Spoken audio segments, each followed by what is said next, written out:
Olá! Então, começamos a partir de hoje o estudo de poliedros. Dentro dos poliedros importantes, nós vamos estudar os prismas.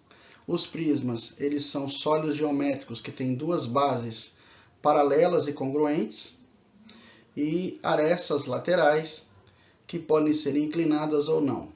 Futuramente vamos ver a classificação do prisma em decorrência dessa inclinação da aresta. Mas basicamente podemos falar que, de antemão, que um prisma é formado por duas bases paralelas e congruentes e paralelogramos nas faces laterais. Observe essa figura. Nós temos aqui o plano beta e o plano alfa. Situado nesse plano beta, eu tenho um hexágono, que eu vou chamá-lo de base superior. Situado nesse plano alfa, eu tenho um hexágono que é congruente ao mesmo situado no plano beta. Logo, se os planos alfa e beta são paralelos, implica que essas duas bases também serão paralelas.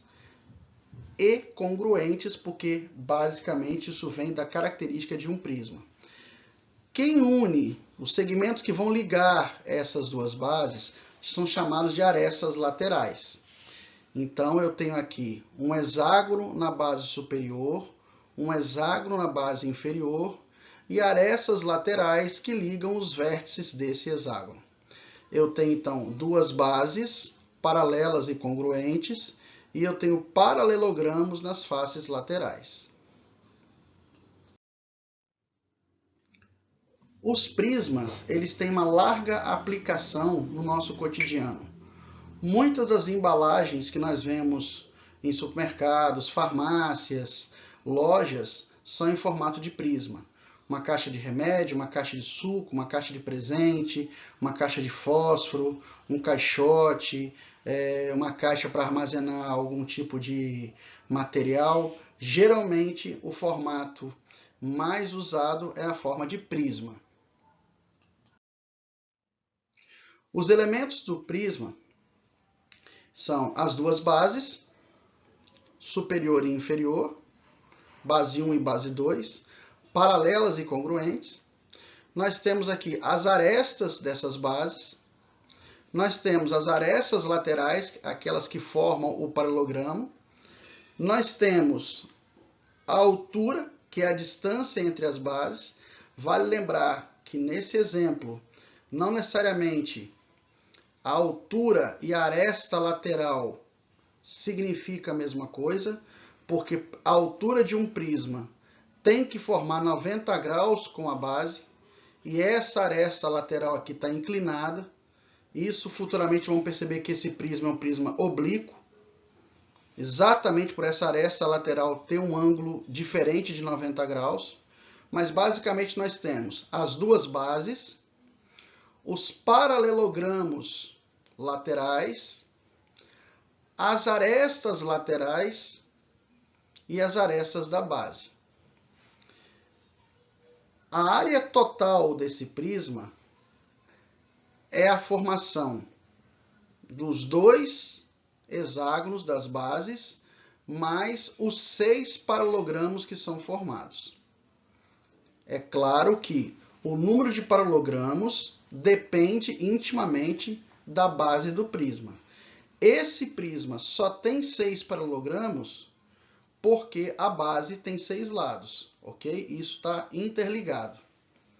Futuramente calcularemos com mais tranquilidade esses valores de área das faces, áreas laterais, áreas totais de todos os prismas que a gente pode trabalhar.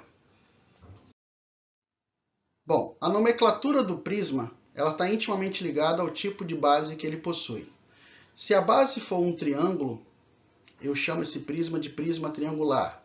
Se a base for um pentágono, eu chamo de prisma pentagonal, como os exemplos que vocês estão vendo aí. Agora, é importante lembrar que a quantidade de paralelogramos que lateralmente eu tenho está intimamente ligada à quantidade de arestas que eu tenho na base. Se eu tenho um triângulo, eu vou ter 3 paralelogramos envolvendo essas bases. Se eu tenho um pentágono, eu vou ter 5 paralelogramos envolvendo essas bases e assim sucessivamente. A classificação dos prismas, eu posso classificar, por exemplo, em relação às arestas laterais. Quando a aresta lateral ela é perpendicular à base, significa dizer que esse prisma é chamado de prisma reto. Esse caso, ele tem uma ideia de ser aresta lateral igual à altura, já que ambas formam 90 graus com a base. O prisma oblíquo é quando a aresta lateral não forma 90 graus com a base, forma um ângulo diferente. E aí a altura seria uma outra medida, como o primeiro exemplo que eu coloquei nessa apresentação. Basicamente, nós vamos trabalhar com os prismas retos, onde a aresta lateral e a altura são coincidentes.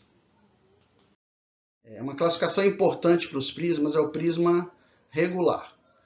Toda vez que você ler no enunciado de uma questão a palavra regular, implica que o polígono da base é um polígono regular.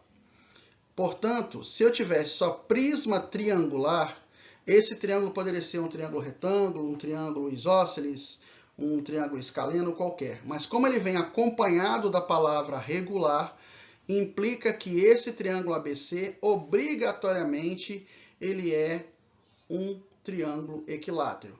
Então, sempre que a palavra regular aparecer, implica na base, tanto a superior quanto a inferior, elas têm que ser polígonos regulares.